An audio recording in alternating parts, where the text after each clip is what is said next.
भारत में जो जानकारी मिल रही है वो बहुत ही खतरनाक है और बहुत ही चौंकाने वाली है। 5,000 महिलाएं पाकिस्तान के लोगों से निकाह करके भारत में बैठी हुई हैं। 5 लाख। और जो महिलाएं भारत में हैं जिन्होंने पाकिस्तानियों से निकाह किया है, उसमें किसी के 8 बच्चे, किसी के 9 बच्चे, किसी के 6 बच्चे, 5 से कम तो मिल ही नहीं रहे। 10-12 बच्चे वाले भी परिवार मिल रहे। अगर एवरेज 5 बच्चे मान के चलिए तो 5 लाख महिलाओं से लगभग 25 लाख बच्चे, जिसके फादर पाकिस्तानी हैं, वो 25 लाख बच्चे भारत में रह रहे हैं। और वो बच्चे कोई छोटे भी नहीं, वो बड़े हो चुके हैं, उनका शादी विवाह भी हो चुका है। तो यानी 5 लाख महिलाओं ने पाकिस्तानियों से शादी किया, उनके ऑन एन एवरेज लगभग 25 लाख बच्चे पैदा हुए।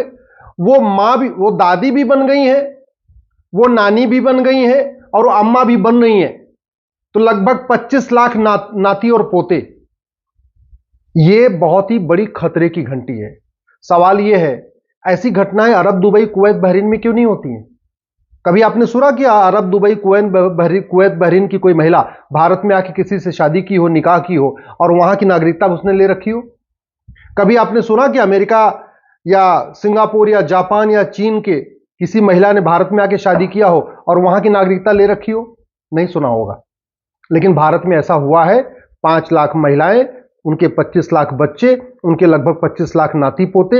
यह सिचुएशन आज की है। और ये क्यों हुआ है? क्योंकि हमारा फॉरेनर एक्ट 19, ये 46 चल रहा है। जो चल रहा था अब तो बदल गया है और ये सड़ा हुआ कानून था। घुसपैठ का भी मूल कारण था और इस समस्या का भी मूल कारण यही था। ये कानून अभी बदला गया है, इमिग्रेशन एक्ट आ गया है, ये 2025 में भी आया, इसी संसद सत्र में आया। लेकिन ये भी नए बोतल में पुरानी शराब जैसा है। इसमें भी वैसी कठोर सजा नहीं है जैसा सिंगापुर में है, जापान में है, अमेरिका में है, रूस में है, चीन में है। वैसा इसमें भी खतरनाक नहीं है। आखिर भारत में इतनी अराजकता का मूल कारण क्या है? मूल कारण यह है कि हम भगवान श्री राम की पूजा तो करते हैं, लेकिन राम नीति लागू नहीं करते। भगवान श्री राम ने कहा था, भय बिन होय न प्रीत। हम भगवान कृष्ण की पूजा करते हैं लेकिन कृष्ण नीति लागू नहीं करते। भगवान कृष्ण ने कहा था, सठे साठ्यम समाचरित। हमारे पूर्वज खुद ही कहते थे, लोहा लोहे को काटता है। लेकिन हमने लोहा लोहे को काटता है इस सिद्धांत के अनुसार नियम कानून नहीं बनाया। नतीजा यह हुआ कि 5 लाख महिलाओं ने पाकिस्तानियों से शादी करके लगभग 25 लाख बच्चे पैदा कर दिए और उनके लगभग 25 लाख नाती पोते भी हो चुके।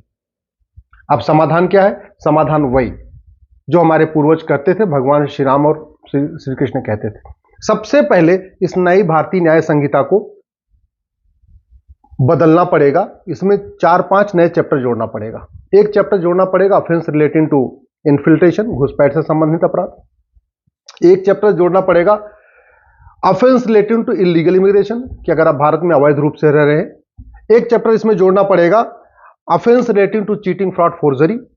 एक चैप्टर इसमें जोड़ना पड़ेगा offence relating to fake documents. और इसमें झूठ को सीरियस क्राइम डिक्लेयर करना पड़ेगा। जब तक झूठ को गंभीर अपराध घोषित नहीं करेंगे और झूठ पकड़ने के लिए नार्को पॉलीग्राफ ब्रेन मैपिंग कानून नहीं बनाएंगे, तब तक भारत में अराजकता रहेगी और कोई भी अपराध कम नहीं होगा। और भारत दिन बाई दिन, डे बाई डे असुरक्षित होता चला जाएगा और एक दिन हमारे हाथ से निकल जाएगा, जैसे हमारे हाथ से अफगानिस्तान निकल गया, पाकिस्तान निकल गया, बांग्लादेश निकल गया, कश्मीर निकल गया, बंगाल भी निकलने वाला है। समाधान यही है, सठे साठ्यम समाचरित, भय बिन होय न प्रीत। मैं पूरी गारंटी के साथ कह रहा हूं। आप किसी एक महिला को पकड़िए, उसका narco polygraph brain mapping test करिए और टेस्ट करके उससे पूछिए कि तूने निकाह क्यों किया था। दूसरा उससे सवाल पूछिए, निकाह करने के बाद तुम यहीं भारत में क्यों रुक गई। फिर उससे यह भी पूछिए, तुम्हारे कुल कितने बच्चे हैं। और फिर उससे यह भी पूछिए, तुम्हें भारत में रहने के लिए किसने किसने मदद की, कौन तुम्हें पैसा देता है, कहां से पैसा आता है, तुम्हारे बच्चों के सर्टिफिकेट कैसे बने, बर्थ सर्टिफिकेट कैसे बना, तुम्हारा आधार कैसे बना, तुम्हारा पासपोर्ट कैसे बना, तुम्हारा डोमिसाइल सर्टिफिकेट कैसे बना। ये सारी बात पूछ लीजिए तो जानते एक एक महिला के कम से कम 10-10 मददगार निकलेंगे। वो 10 लोग मदद क्यों कर रहे? क्योंकि भारत में न तो फर्जी डॉक्यूमेंट बनवाना गंभीर अपराध है, न बनवाना गंभीर अपराध है। तो महिला ने सारे डॉक्यूमेंट बनवा लिए क्योंकि वो सीरियस क्राइम नहीं है। और आधार बनाने वाले ने आधार बना दिया, नगर निगम वाले ने बर्थ सर्टिफिकेट बना दिया, तहसील वाले ने राशन कार्ड बना दिया, हर जगह के आरटी ऑफिस के दलाल ने उनको ड्राइविंग लाइसेंस बना के दिए। सारे डॉक्यूमेंट बनते चले जा रहे हैं। क्यों? क्योंकि फर्जी डॉक्यूमेंट बनाना और फर्जी डॉक्यूमेंट बनवाना गंभीर अपराध है। ये जो भारत में रह रही हैं, ये हमारी राष्ट्र की सुरक्षा के लिए खतरा है। उससे निपटने के लिए हमारे पास एनएसए है, लेकिन कहीं की पुलिस एनएसए नहीं लगाती, क्योंकि जो नेशनल सिक्योरिटी एक्ट है इसमें कहीं लिखा ही नहीं है कि भारत में अवैध रूप से रहना राष्ट्र की सुरक्षा के लिए खतरा है। हमारे पास अनलॉफुल एक्टिविटीज है, भारत में अवैध रूप से रहना अनलॉफुल एक्टिविटी है, लेकिन इस कानून में कहीं लिखा ही नहीं है कि घुसपैठ करना या भारत में अवैध रूप से रहना या घुसपैठियों की मदद करना या अवैध रूप से रहने वालों की मदद करना या उनको डॉक्यूमेंट बना के देना, न ये राष्ट्र की सुरक्षा के लिए खतरा है, न ये अनलॉफुल एक्टिविटी है। तो न तो पुलिस एनएसए लगाती है, न तो पुलिस यूएपीए लगाती है। हमारे पास हर राज्य के पास ऑर्गेनाइज क्राइम से निपटने के लिए कानून है। ये 5 लाख महिलाएं जो यहां रह रही हैं, ऐसा नहीं है, बड़ा इनका पूरा नेक्सस है, पूरा संगठन है, इनको पूरी फंडिंग आ रही है, इनको पूरा यहां मोटिवेट किया जा रहा है। अदरवाइज भारत में कोई भी शादी करने के बाद अपने मायके में थोड़ी रहता है। ये तो परंपरा है, वो चाहे हिंदू हो, चाहे जैन हो, चाहे बौद्ध हो, चाहे सिख हो, शादी हुई कि बेटी गई अपने ससुराल। सवाल यह है कि ये शादी कर रही थी पाकिस्तान में, तो भारत में रह क्यों रही थी? क्या था इनका मोटिव? क्यों इन्होंने पाकिस्तान की नागरिकता नहीं लिया और भारत की नागरिकता पकड़ के बैठी रही? ये तो तभी पता चलेगा जब narco polygraph brain mapping test हो। लेकिन मैं पूरी जिम्मेदारी के साथ कह रहा हूं, ये एक ऑर्गेनाइज वेल प्लान्ड क्राइम है, और ऑर्गेनाइज क्राइम से निपटने के लिए हर राज्य के पास कानून है। महाराष्ट्र के पास मकोका है, गुजरात के पास गुजकोका है, यूपी के पास गैंगस्टर एक्ट है, किसी के पास गुंडा एक्ट है, सबके पास अपना अपना कानून है। लेकिन पुलिस लगाती नहीं है, क्योंकि कानून में लिखा ही नहीं है कि भारत में अवैध रूप से रहना ये ऑर्गेनाइज क्राइम है। इवन जो ये नई भारतीय न्याय संहिता बनी है, इसमें एक प्रोविजन है वेजिंग वॉर। मैं कह रहा हूं, घुसपैठ करना, अवैध रूप से रहना, ये अपने आप में वेजिंग वॉर है, इनडायरेक्ट वॉर है। लेकिन पुलिस नहीं लगा रही है, क्योंकि हमने वेजिंग वॉर में डिफाइन ही नहीं किया कि क्या क्या वेजिंग वॉर है। ऑर्गेनाइज क्राइम में डिफाइन ही नहीं किया कि क्या क्या ऑर्गेनाइज क्राइम है। नेशनल सिक्योरिटी एक्ट में डिफाइन ही नहीं किया कि नेशनल सिक्योरिटी के लिए क्या क्या खतरे हैं। अनलॉफुल एक्टिविटी में हमने डिफाइन ही नहीं किया कि क्या क्या अनलॉफुल एक्टिविटी है। तो जहां मन करता है पुलिस लगाती, जहां मन करता नहीं लगाती। और पुलिस इसलिए अपने उस पर चल रही है क्योंकि 1861 का पुलिस एक्ट चल रहा है। अब इस 1861 के पुलिस एक्ट के कारण पुलिस सत्ता के गुलाम है। पहले अंग्रेजों के गुलाम थी, अब सत्ता के गुलाम है।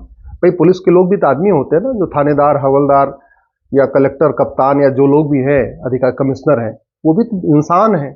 उनको नौकरी करनी है, उनको अपने बच्चे पालना है। अगर वो सत्ता से झगड़ा कर लेंगे तो उनको तो रोज पर डे उनका ट्रांसफर करते रहेंगे, क्योंकि ट्रांसफर करने में कोई नियम कानून तो है नहीं। जब मन किया तब ट्रांसफर कर दिया।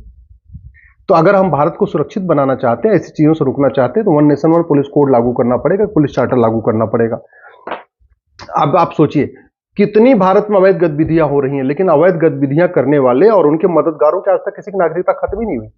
आप बताइए, किसी आतंकवादी की नागरिकता गई, किसी जासूस की नागरिकता गई, किसी गद्दार की नागरिकता गई, किसी घुसपैठिए की मदद करने वाले की नागरिकता गई, किसी धर्मांतरण कराने वाले की मदद की नागरिकता गई, किसी ड्रग स्मगलर की नागरिकता गई, किसी मानव तस्करी करने वाले की किसी की नागरिकता गई नहीं। क्यों? ये कानून सड़ा हुआ है। इसलिए मैं कहता हूं, ये जो सिटीजनशिप एक्ट है, इसको बदलना पड़ेगा, एक नया कानून बनाना पड़ेगा। नागरिकता देने और नागरिकता लेने के लिए फिर से एक नई टर्म्स कंडीशन बनाना पड़ेगा। ये जितने अवैध काम हो रहे हैं, जो महिलाएं यहां रह रही हैं, पक्का इनको फंडिंग आ रही होगी। और फंडिंग का सबसे बड़ा पैटर्न क्या है? नकली दवाओं के कारोबार से जो पैसा आता है उससे फंडिंग होती है, और जो ड्रग का कारोबार चलता है उससे फंडिंग आती है। ये क्यों चल रहा है? ये 1940 का बना हुआ ड्रग एक्ट महा सड़ा हुआ है, महा घटिया, इसलिए नकली दवाओं का कारोबार चल रहा है। ये एनडीपीएस एक्ट भी महा सड़ा हुआ है, महा घटिया, इसलिए ड्रग स्मगलिंग भी चल रही है। दुनिया के कई देशों में नकली दवा का कारोबार करना और ड्रग स्मगलिंग करना, इसमें फांसी होती है। सिंगापुर में तो कई लोगों को फांसी दे दिया, फांसी दी जाती है, 100% प्रॉपर्टी जब्त की जाती है, नागरिकता खत्म की जाती है। हमारे यहां ऐसा कोई प्रावधान ही नहीं। ये कांग्रेस ने 2010 में एफसीआरए कानून बनाया था। जानते हैं क्यों बनाया था? भारत में अवैध कार्य करने वालों को फंडिंग कराने के लिए। नक्सलियों को, माओवादियों को, जिहादियों को, मिशनरियों को, आतंकवादियों को, अलगाववादियों को, सबको फंडिंग चलती रहे। जो देश विरोधी लेखक हैं, बुद्धिजीवी हैं, पत्रकार हैं, कलमकार हैं, यूट्यूबर हैं, जो देश विरोधी काम करने वाले, सबको फंडिंग चलती रहे, उनके एनजीओज को फंडिंग होती रहे, उसके लिए एफसीआरए कानून बना था। ये जब तक खत्म नहीं होगा तब तक विदेशी फंडिंग नहीं बंद होगी। फंडिंग नहीं बंद होगी तो अवैध काम नहीं बंद होगा। क्योंकि कोई भी काम जो भारत में लोग रहते हैं, वो निस्वार्थ भाव से नहीं करते, पैसे के लिए करते हैं। वो पैसे के लिए जासूसों की मदद करते हैं, पैसों के लिए गद्दारों की मदद करते हैं, पैसे के लिए घुसपैठियों की मदद करते हैं, पैसे के लिए मिशनरियों की मदद करते हैं। तो जब तक फंडिंग नहीं बंद होगी तब तक ये देश विरोधी काम नहीं बंद होंगे। जब तक काला धन पैदा हो रहा है ना, तब तक काला कारोबार नहीं बंद होगा। जितने भी अवैध काम होते हैं सबकी फंडिंग काले धन से होती है, और काला धन जनरेट हो रहा है, जबरदस्त जनरेट हो रहा है। आप बीच में देखते रहे होंगे 500-500 की नोट पकड़ी जाती है, बोरे के बोरे पकड़ी जाती है। अभी जज साहब के यहाँ 500 रुपए के बोरे पकड़े गए थे। कितने नेताओं के यहाँ 500-500 के बोरे पकड़े जाते हैं। आम जनता को 500 रुपए की नोट की जरूरत नहीं। आम जनता तो 100 रुपए बहुत पर्याप्त है। 100 रुपए से ज्यादा कोई पर डे खर्च करता नहीं। 80% लोग पर डे 100 रुपए से कम खर्च करते हैं। उनको बड़ी नोट की जरूरत ही नहीं। जो बड़े हैं उनके पास एटीएम, पेटीएम, भीम, यूपीआई, डेबिट कार्ड है, फिर भी 500 की नोट चल रही है। 100 रुपए से बड़ी नोट बंद कर दिया जाए और इस कानून को बदल दिया जाए, काला धन रुक जाएगा, काला धन, काला कारोबार रुक जाएगा। तो ये जो अवैध काम हो रहा है, जो अवैध रूप से रह रहे हैं, जो घुसपैठ होती है, धर्मांतरण होता है, ये सारे काम रुक जाएंगे।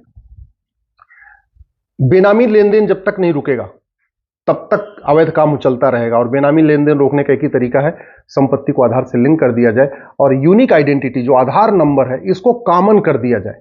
जो आधार नंबर है यही ड्राइविंग लाइसेंस का नंबर हो, यही पासपोर्ट का नंबर हो, यही आपके सारे डॉक्यूमेंट का नंबर आधार हो। जब कोई आप कार खरीदो, बाइक खरीदो, मोबाइल खरीदो, कुछ भी सामान खरीदो, 10,000 रुपए से महंगा अगर सामान खरीदने, वो आधार में लिंक होता चला जाएगा। बेनामी लेन देन रुक जाएगा। बेनामी लेन देन रुक जाएगा तो भारत में शांति आएगी, अराजकता बंद हो जाएगी। हवाला का कारोबार रोकना पड़ेगा। सारी फंडिंग, खाड़ी देशों की जितनी फंडिंग होती सब हवाला के जरिए आती है। जिहादियों की, मिसरियों की, धर्म मदरसा बनाने की, मस्जिद बनाने की, मजार बनाने की, दरगाह बनाने की जितनी फंडिंग आ रही है, अलगाववादियों की, आतंक, सारी फंडिंग हवाला के जरिए होती है।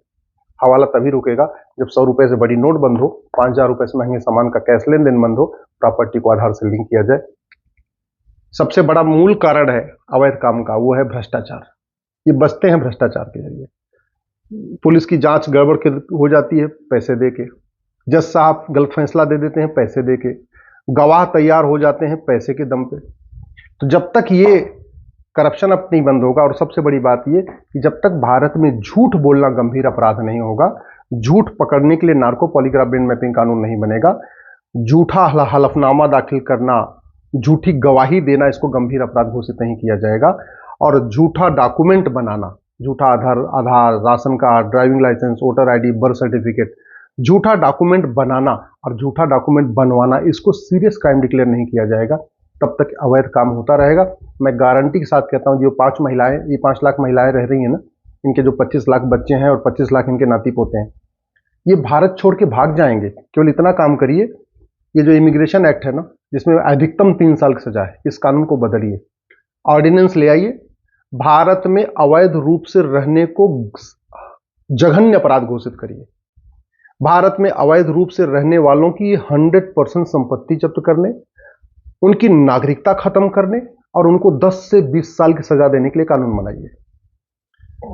केवल अवैध रूप से रहने वालों नहीं, उनके मददगारों के लिए भी वही धारा, यानी जो भारत में अवैध रूप से रह रहे हैं, जो उनकी मदद कर रहे हैं, जो उनके मददगार हैं, उनकी भी 100% प्रॉपर्टी जब्त करने, नागरिकता खत्म करने और 10 से 20 साल की सजा के लिए कानून बनाइए। मैं गारंटी के साथ कहता हूं, जो बाप है ना, वो अपनी बेटी को खुद ही कहेगा, भाई तूने निकाह कर लिया, तू पाकिस्तान जा।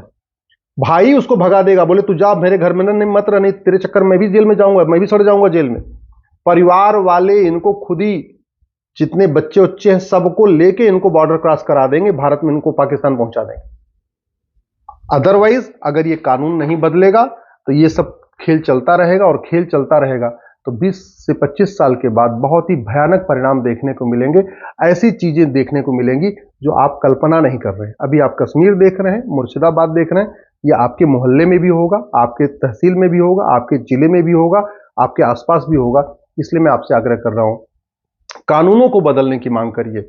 डॉक्टर बदलने से बीमारी ठीक नहीं होगी, बीमारी ठीक होगी दवाई बदलने से।